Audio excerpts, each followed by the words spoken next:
তোরে গুলি মারলাম।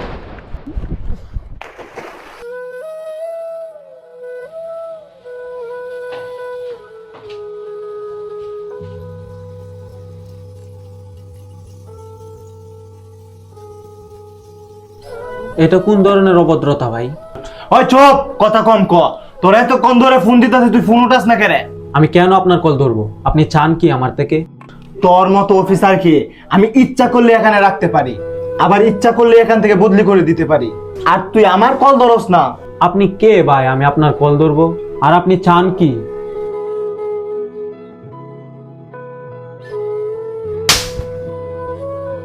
আমি কে?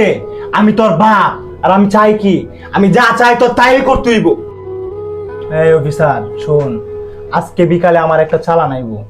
এই চালান তোর দায়িত্বে তুই আমার হাতে তুইলা দিবি।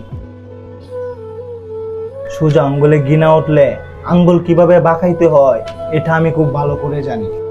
আমার সাথে কাজ করলে তুইও শান্তিতে থাকতে পারবে, আমিও শান্তিতে থাকতে পারবো। আর টাকা টাকা পয়সার তো তোর কোনো অভাবই থাকতো। আজকে বিকালের ভিতরে আমার মাল আমি হাতে চাই।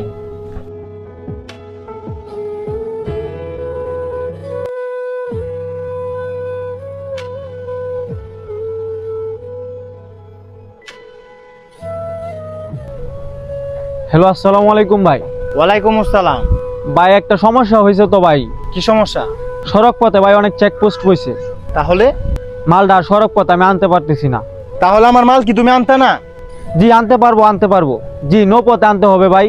তাহলে ভাই শুনেন, আমি হচ্ছে আপনাকে কাশিটেক থেকে আপনাকে আমার নৌকাতে উঠাবো ভাই।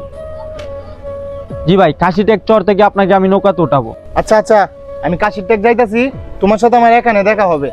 আচ্ছা আচ্ছা। স্যার মাল আমার হাতে, আপনি বললেন মাল আনতে পারছেন না।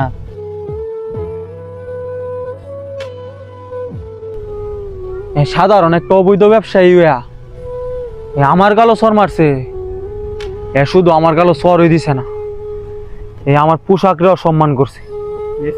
আর যতক্ষণ পর্যন্ত এটার প্রতিশোধ আমরা না নিতাম পারছি, ততক্ষণ পর্যন্ত আমরা পোশাকের মর্যাদা আদায় করতে পারতাম না। এটার প্রতিশোধ আমাদেরকে নিতেই হইব।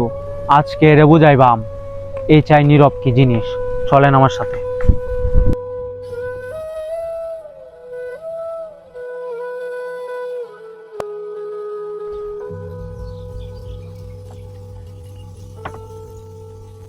এই যে আপনার মাল, ঠিক আছে?